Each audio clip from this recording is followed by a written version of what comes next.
ओम नमो भगवते वासुदेवाय। श्रीमद् भागवत महापुराण के दशम स्कंध में कंस के हाथ से छूटकर योग माया का आकाश में जाकर भविष्यवाणी करना, इस कथा को सुनाते हुए श्री सुखदेव जी कहते हैं, परीक्षित, जब वसुदेव जी लौट आए तब नगर के बाहरी और भीतरी सब दरवाजे अपने आप ही पहले की तरह बंद हो गए। इसके बाद नवजात शिशु के रोने की ध्वनि सुनकर द्वारपालों की नींद टूटी। वे तुरंत भोजराज कंस के पास गए और देवकी को संतान होने की बात कही। कंस तो बड़ी आकुलता और घबराहट के साथ इसी बात की प्रतीक्षा कर रहा था। द्वारपालों की बात सुनते ही वह झटपट पलंग से उठ खड़ा हुआ और बड़ी शीघ्रता से सूतिका गृह की ओर झपटा। इस बार तो मेरे काल का ही जन्म हुआ है, यह सोचकर वह विहल हो रहा था, और यही कारण है कि उसे इस बात का भी ध्यान न रहा कि उसके बाल बिखरे हुए हैं। रास्ते में कई जगह वह लड़खड़ा कर गिरते गिरते बचा। बंदी गृह में पहुंचने पर सती देवकी ने बड़े दुख और करुणा के साथ अपने भाई कंस से कहा, मेरे हितैषी भाई, यह कन्या तो तुम्हारी पुत्र वधू के समान है, स्त्री जाति की है। तुम्हें स्त्री की हत्या कदापि नहीं करनी चाहिए। भैया, तुमने दैववश मेरे बहुत से अग्नि के समान तेजस्वी बालक मार डाले। अब केवल यही एक कन्या बची है, इसे तो मुझे दे दो। अवश्य ही मैं तुम्हारी छोटी बहन हूँ। मेरे बहुत से बच्चे मर गए हैं, इसलिए मैं अत्यंत दीन हूँ। मेरे प्यारे और समर्थ भाई, तुम मुझ मंदभागिनी को यह अंतिम संतान अवश्य दे दो। श्री सुखदेव जी कहते हैं, परीक्षित, कन्या को अपनी गोद में छिपाकर देवकी जी ने अत्यंत दीनता के साथ रोते रोते याचना की, परंतु कंस बड़ा दुष्ट था। उसने देवकी जी को झिड़क कर उनके हाथ से वह कन्या छीन ली। अपनी उस नन्ही सी नवजात भांजी के पैर पकड़कर कंस ने उसे बड़े जोर से एक चट्टान पर दे मारा। स्वार्थ ने उसके हृदय से सौहार्द को समूल उखाड़ फेंका था। परंतु श्री कृष्ण की वह छोटी बहन साधारण कन्या तो थी नहीं, देवी थी। उसके हाथ से छूटकर तुरंत आकाश में चली गई और अपने बड़े बड़े 8 हाथों में आयुध लिए हुए दीख पड़ी। वह दिव्य माला, वस्त्र, चंदन और मणिमय आभूषणों से विभूषित थी। उसके हाथों में धनुष, त्रिशूल, बाण, ढाल, तलवार, शंख, चक्र और गदा, ये 8 आयुध थे। सिद्ध चारण, गंधर्व, अप्सरा, किन्नर और नागगण बहुत सी भेंटें की सामग्री समर्पित करके उसकी स्तुति कर रहे थे। उस समय देवी ने कंस से यह कहा, अरे मूर्ख, मुझे मारने से तुझे क्या मिलेगा? तेरे पूर्व जन्म का शत्रु तुझे मारने के लिए किस स्थान पर पैदा हो चुका है। अब तू व्यर्थ निर्दोष बालकों की हत्या न किया कर। कंस से इस प्रकार कहकर भगवती योग माया वहां से अंतर्धान हो गईं और पृथ्वी के अनेक स्थानों में विभिन्न नामों से प्रसिद्ध हुईं। देवी की यह बात सुनकर कंस को असीम आश्चर्य हुआ। उसने उसी समय देवकी और वासुदेव को कैद से छोड़ दिया और बड़ी नम्रता से उनसे कहा, मेरी प्यारी बहन और बहनोई जी, हाय हाय, मैं बड़ा पापी हूँ। राक्षस जैसे अपने ही बच्चों को मार डालता है, वैसे ही मैंने तुम्हारे बहुत से लड़के मार डाले। इस बात का मुझे बड़ा खेद है। मैं इतना दुष्ट हूँ कि करुणा का तो मुझ में लेश भी नहीं है। मैंने अपने भाई, बंधु और हितैषियों तक का त्याग कर दिया। पता नहीं अब मुझे किस नरक में जाना पड़ेगा। वास्तव में तो मैं ब्रह्माघाती के समान जीवित होने पर भी मुर्दा ही हूँ। केवल मनुष्य ही झूठ नहीं बोलते, विधाता भी झूठ बोलते हैं। उसी पर विश्वास करके मैंने अपनी बहन के बच्चे मार डाले। ओह, मैं कितना पापी हूँ। तुम दोनों महात्मा हो, अपने पुत्रों के लिए शोक मत करो। उन्हें तो अपने कर्म का ही फल मिला है। सभी प्राणी प्रारब्ध के अधीन हैं, इसी से वे सदा सर्वदा एक साथ नहीं रह सकते। जैसे मिट्टी के बने हुए पदार्थ बनते और बिगड़ते रहते हैं, परंतु मिट्टी में कोई अदल बदल नहीं होती, वैसे ही शरीर का तो बनना बिगड़ना होता ही रहता है। परंतु आत्मा पर इसका कोई प्रभाव नहीं पड़ता। जो लोग इस तत्व को नहीं जानते वे इस अनात्मा शरीर को ही आत्मा मान बैठते हैं। यही उल्टी बुद्धि अथवा अज्ञान है। इसी के कारण जन्म और मृत्यु होते हैं, और जब तक यह अज्ञान नहीं मिटता तब तक सुख दुख रूप संसार से छुटकारा नहीं मिलता। मेरी प्यारी बहन, यद्यपि मैंने तुम्हारे पुत्रों को मार डाला है, फिर भी तुम उनके लिए शोक न करो, क्योंकि सभी प्राणियों को विवश होकर अपने कर्मों का फल भोगना पड़ता है। अपने स्वरूप को न जानने के कारण जीव जब तक यह मानता रहता है कि मैं मारने वाला हूँ या मारा जाता हूँ, तब तक शरीर के जन्म और मृत्यु का अभिमान करने वाला वह अज्ञानी बाध्य और बाधक भाव को प्राप्त होता है, अर्थात दूसरों को दुख देता है और स्वयं दुख भोगता है। मेरी यह दुष्टता तुम दोनों क्षमा करो, क्योंकि तुम बड़े ही साधु स्वभाव और दीनों के रक्षक हो। ऐसा कहकर कंस ने अपनी बहन देवकी और वसुदेव जी के चरण पकड़ लिए। उसकी आंखों से आंसू बह बहकर मुंह तक आ रहे थे। इसके बाद उसने योग माया के वचनों पर विश्वास करके देवकी और वसुदेव को कैद से छोड़ दिया, और वह तरह तरह के उनके प्रति अपना प्रेम प्रकट करने लगा। जब देवकी जी ने देखा कि भाई कंस को पश्चाताप हो रहा है, तब उन्होंने उसे क्षमा कर दिया। वे उसके पहले अपराधों को भूल गईं, और वसुदेव जी ने हंसकर कंस से कहा, मनस्वी कंस, आप जो कहते हैं वह ठीक वैसा ही है। जीव अज्ञान के कारण ही शरीर आदि को मैं मान बैठते हैं। इसी से अपने पराये का भेद हो जाता है, और यह भेद दृष्टि हो जाने पर तो वे शोक, हर्ष, भय, द्वेष, लोभ, मोह और मद से अंधे हो जाते हैं। फिर तो उन्हें इस बात का पता ही नहीं रहता कि सबके प्रेरक भगवान ही एक भाव से दूसरे भाव का, एक वस्तु से दूसरी वस्तु का नाश करा रहे हैं। श्री सुखदेव जी कहते हैं, परीक्षित, जब वसुदेव और देवकी ने इस प्रकार प्रसन्न होकर निष्कपट भाव से कंस के साथ बातचीत की, तब उनसे अनुमति लेकर वह अपने महल में चला गया। वह रात्रि बीत जाने पर कंस ने अपने मंत्रियों को बुलाया, और योग माया ने जो कुछ कहा था वह सब उन्हें कह सुनाया। कंस के मंत्री पूर्णतया नीतिपूर्ण निपुण नहीं थे। दैत्य होने के कारण स्वभाव से ही वे देवताओं के प्रति शत्रुता का भाव रखते थे। अपने स्वामी कंस की बात सुनकर वे देवताओं पर और भी चिढ़ गए, और कंस से कहने लगे, भोजराज, यदि ऐसी बात है तो हम आज ही बड़े बड़े नगरों में, छोटे छोटे गांवों में, अहीरों की बस्तियों में और दूसरे स्थानों में जितने बच्चे हुए हैं, वे चाहे 10 दिन से अधिक के हों या कम के, सबको आज ही मार डालेंगे। समर भीरु देवगण युद्धोधोग करके ही क्या करेंगे? वे तो आपके धनुष की टंकार सुनकर ही सदा सर्वदा घबराए रहते हैं। जिस समय युद्ध भूमि में आप चोट पर चोट करने लगते हैं, बाण वर्षा से घायल होकर अपने प्राणों की रक्षा के लिए सम्रांगण छोड़कर देवता लोग परायण होकर इधर उधर भाग जाते हैं। कुछ देवता तो अपने अस्त्र शस्त्र जमीन पर डाल देते हैं और हाथ जोड़कर आपके सामने अपनी दीनता प्रकट करने लगते हैं। कोई कोई अपनी चोटी की बाल तथा कच्छ खोलकर आपकी शरण में आकर कहते हैं कि हम भयभीत हैं, हमारी रक्षा कीजिए।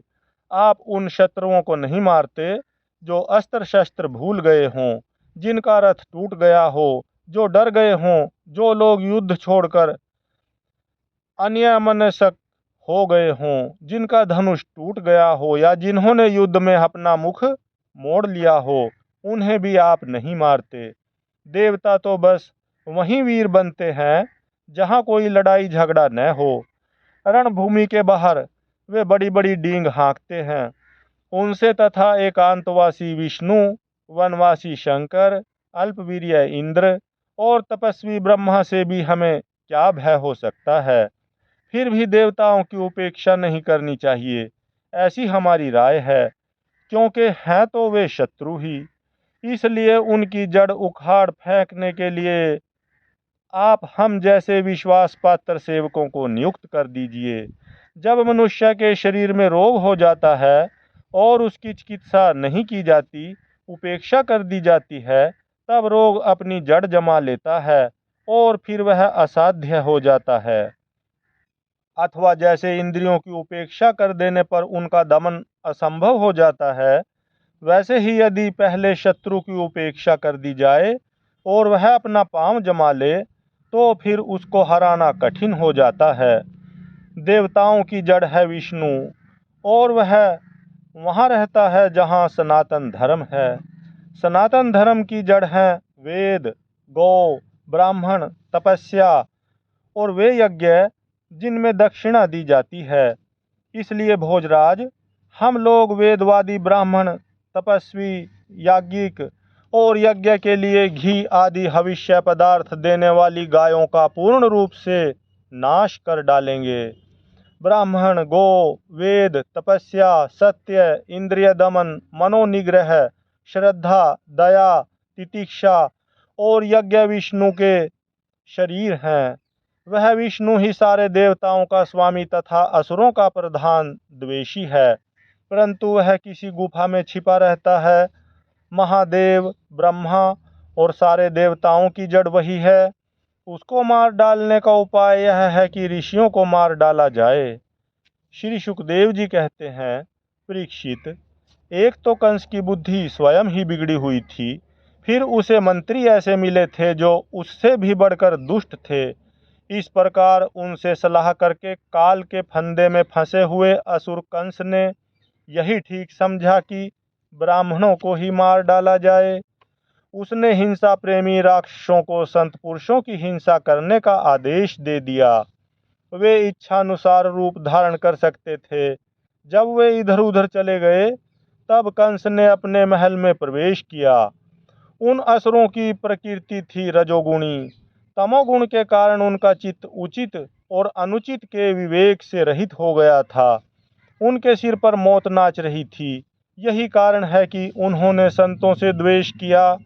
परीक्षित, जो लोग महान संत पुरुषों का अनादर करते हैं, उनका वह कुकर्म उनकी आयु, लक्ष्मी, कीर्ति, धर्म, लोक परलोक, विषय भोग और सब के सब कल्याण के साधनों को नष्ट कर देता है। गोकुल में भगवान का जन्मोत्सव, इस कथा को सुनाते हुए श्री सुखदेव जी कहते हैं, परीक्षित, नंद बाबा बड़े मनस्वी और उदार थे। पुत्र का जन्म होने पर तो उनका हृदय विलक्षण आनंद से भर गया। उन्होंने स्नान किया और पवित्र होकर सुंदर सुंदर वस्त्राभूषण धारण किए। फिर वेदज्ञ ब्राह्मणों को बुलवाकर स्वास्थ्य वाचन और अपने पुत्र का जातकर्म संस्कार करवाया। साथ ही देवता और पितरों की विधि पूर्वक पूजा भी करवाई। उन्होंने ब्राह्मणों को वस्त्र और आभूषणों से सुसज्जित 2 लाख गौवें दान की। रत्नों और सुनहले वस्त्रों से ढके हुए तिल के 7 पहाड़ दान किए। संस्कारों से ही गर्भ शुद्धि होती है, यह प्रदर्शित करने के लिए अनेक दृष्टांतों का उल्लेख करते हैं। समय से नूतन जल, अशुद्ध भूमि आदि, स्नान से शरीर आदि, प्रक्षालन से वस्त्र आदि, संस्कारों से गर्भ आदि, तपस्या से इंद्रियादि, यज्ञ से ब्राह्मण आदि, दान से धन धान्य आदि और संतोष से मन आदि द्रव्य शुद्ध होते हैं। परंतु आत्मा की शुद्धि तो आत्मज्ञान से ही होती है। उस समय ब्राह्मण, सूत, मागध और वंदीजन मंगलमय आशीर्वाद देने तथा स्तुति करने लगे। गायक गाने लगे।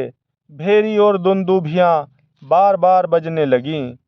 व्रजमंडल के सभी घरों के द्वार, आंगन और भीतरी भाग झाड़ बुहार दिए गए। उनमें सुगंधित जल का छिड़काव किया गया। उन्हें चित्र विचित्र ध्वजा, पताका, पुष्पों की मालाओं, रंग बिरंगे वस्त्र और पल्लवों के वंदरवारों से सजाया गया। गाय, बैल और बछड़ों के अंगों में हल्दी तेल का लेप कर दिया गया और उन्हें गेरू आदि रंगीन धातुएं, मोर पंख, फूलों के हार, तरह तरह के सुंदर वस्त्र और सोने की जंजीरों से सजा दिया गया। परीक्षित, सभी ग्वाल बहुमूल्य वस्त्र, गहने अंगरखे और पगड़ियों से सुसज्जित होकर और अपने हाथों में भेंट की बहुत सी सामग्रियां ले लेकर नंद बाबा के घर आए। यशोदा के पुत्र हुआ है, यह सुनकर गोपियों को भी बड़ा आनंद हुआ। उन्होंने सुंदर सुंदर वस्त्र, आभूषण और अंजन आदि से अपना श्रृंगार किया। गोपियों के मुख कमल बड़े ही सुंदर जान पड़ते थे। उन पर लगी हुई कुमकुम ऐसी लगती मानो कमल की केसर हो। उनके नितंब बड़े बड़े थे। वे भेंट की सामग्रियां ले लेकर जल्दी जल्दी यशोदा जी के पास चलीं। उस समय उनके पयोधर हिल रहे थे। गोपियों के कानों में चमकती हुई मणियों के कुंडल झिलमिला रहे थे। गले में सोने के हार, हैकल या हुमेल जगमगा रहे थे। वे बड़े सुंदर सुंदर रंग बिरंगे वस्त्र पहने हुए थीं। मार्ग में उनकी चोटियों में गूंथे हुए फूल बरसते जा रहे थे। हाथों में जड़ाऊं कंगन अलग ही चमक रहे थे। उनके कानों के कुंडल, पयोधर और हार हिलते जाते थे। इस प्रकार नंद बाबा के घर जाते समय उनकी शोभा बड़ी अनूठी जान पड़ती थी। नंद बाबा के घर जाकर वे नवजात शिशु को आशीर्वाद देती, यह चिरंजीवी हो, भगवान इसकी रक्षा करो, और हम लोगों पर हल्दी तेल से मिला हुआ पानी छिड़क देती तथा ऊंचे स्वर से मंगलगान करती थीं। भगवान श्री कृष्ण समस्त जगत के एकमात्र स्वामी हैं। उनके ऐश्वर्य, माधुर्य, वात्सल्य सभी अनंत हैं। वे जब नंद बाबा के व्रज में प्रकट हुए, उस समय उनके जन्म का महान उत्सव मनाया गया। उसमें बड़े बड़े विचित्र और मंगलमय बाजे बजाए जाने लगे। आनंद से मतवाले होकर गोपगण एक दूसरे पर दही, दूध, घी और पानी उड़ेलने लगे। एक दूसरे के मुंह पर मक्खन मलने लगे और मक्खन फेंक फेंक कर आनंदोत्सव मनाने लगे। नंद बाबा स्वभाव से ही परम उदार और मनस्वी थे। उन्होंने गोपों को बहुत से वस्त्र, आभूषण और गौवें दी। सूत, मागध, बंदीजनों, नृत्य, वाद्य आदि विद्याओं से अपना अपना जीवन निर्वाह करने वालों तथा दूसरे गुणीजनों को भी नंद बाबा ने प्रसन्नता पूर्वक उनकी मुँह मांगी वस्तुएं देकर उनका यथोचित सत्कार किया। यह सब करने में उनका उद्देश्य यही था कि इन कर्मों से भगवान विष्णु प्रसन्न हों और मेरे इस नवजात शिशु का मंगल हो। नंद बाबा के अभिनंदन करने पर परम सौभाग्यवती रोहिणी जी दिव्य वस्त्र, माला और गले की भांति भांति के गहनों से सुसज्जित होकर गृह स्वामिनी की भांति आने जाने वाली स्त्रियों का सत्कार करती हुई विचर रही थीं। परीक्षित, उसी दिन से नंद बाबा के व्रज में सब प्रकार की रिद्धि सिद्धियां, अटखेलियां करने लगीं और भगवान श्री कृष्ण के निवास तथा अपने स्वाभाविक गुणों के कारण वह लक्ष्मी जी का क्रीड़ा स्थल बन गया। परीक्षित, कुछ दिनों के बाद नंद बाबा ने गोकुल की रक्षा का भार तो दूसरे गोपों को सौंप दिया और वे स्वयं कंस का वार्षिक कर चुकाने के लिए मथुरा चले गए। जब वसुदेव जी को यह मालूम हुआ कि हमारे भाई नंद जी मथुरा में आए हैं और राजा कंस को उसका कर भी दे चुके हैं, तब वे जहाँ नंद बाबा ठहरे हुए थे वहाँ गए। वसुदेव जी को देखते ही नंद जी सहसा उठकर खड़े हो गए, मानो मृतक शरीर में प्राण आ गया हो। उन्होंने बड़े प्रेम से अपने प्रियतम वसुदेव जी को दोनों हाथों से पकड़कर हृदय से लगा लिया। नंद बाबा उस समय प्रेम से विहल हो रहे थे। परीक्षित, नंद बाबा ने वसुदेव जी का बड़ा स्वागत सत्कार किया। वे आदरपूर्वक आराम से बैठ गए। उस समय उनका चित्त अपने पुत्रों में लग रहा था। वे नंद बाबा से कुशल मंगल पूछकर कहने लगे। वसुदेव जी ने कहा, भाई, तुम्हारी अवस्था ढल चली है और अब तक तुम्हें कोई संतान नहीं हुई थी। यहाँ तक कि अब तुम्हें संतान की कोई आशा भी न थी। यह बड़े सौभाग्य की बात है कि अब तुम्हें संतान प्राप्त हो गई। यह भी बड़े आनंद का विषय है कि आज हम लोगों का मिलना हो गया। अपने प्रेमियों का मिलना भी बड़ा दुर्लभ है। इस संसार का चक्र ही ऐसा है। इसे तो एक प्रकार का पुनर्जन्म ही समझना चाहिए। जैसे नदी के प्रबल प्रवाह में बहते हुए बेड़े और तिनके सदा एक साथ नहीं रह सकते, वैसे ही सगे संबंधी और प्रेमियों का भी एक स्थान पर रहना संभव नहीं है। यद्यपि वह सबको प्रिय लगता है, क्योंकि सबके प्रारब्ध कर्म अलग अलग होते हैं। आजकल तुम जिस महावन में अपने भाई बंधु और स्वजनों के साथ रहते हो, उसमें जल, घास और लता पत्र आदि तो भरे पूरे हैं ना। वह वन पशुओं के लिए अनुकूल और सब प्रकार के रोगों से तो बचा है। भाई, मेरा लड़का अपनी माँ रोहिणी के साथ तुम्हारे व्रज में रहता है। उसका लालन पालन तुम और यशोदा करते हो, इसलिए वह तो तुम ही को अपने माता पिता मानता होगा। वह अच्छी तरह है ना। मनुष्य के लिए वे ही धर्म, अर्थ और काम शास्त्र विहित हैं, जिनसे उसके स्वजनों को सुख मिले। जिनसे केवल अपने को ही सुख मिलता है, किंतु अपने स्वजनों को दुख मिलता है, वे धर्म, अर्थ और काम हितकारी नहीं हैं। नंद बाबा ने कहा, भाई वसुदेव, कंस ने देवकी के गर्भ से उत्पन्न तुम्हारे कई पुत्र मार डाले। अंत में एक सबसे छोटी कन्या बच रही थी, वह भी स्वर्ग सिधार गई। इसमें संदेह नहीं कि प्राणियों का सुख दुख भाग्य पर ही अवलंबित है। भाग्य ही प्राणी का एकमात्र आश्रय है। जो जान लेता है कि जीवन के सुख दुख का कारण भाग्य ही है, वह उनके प्राप्त होने पर मोहित नहीं होता। वसुदेव जी ने कहा, भाई, तुमने राजा कंस को उसका सालाना कर चुका दिया। हम दोनों मिल भी चुके। अब तुम्हें यहाँ अधिक दिन नहीं ठहरना चाहिए, क्योंकि आजकल गोकुल में बड़े बड़े उत्पात हो रहे हैं। श्री सुखदेव जी कहते हैं, परीक्षित, जब वसुदेव जी ने इस प्रकार कहा, तब नंद आदि गोपों ने उनसे अनुमति ले बैलों से जुते हुए छकड़ों पर सवार होकर गोकुल की यात्रा की। हरि ओम तत्सत, हरि ओम तत्सत, हरि ओम तत्सत, हरि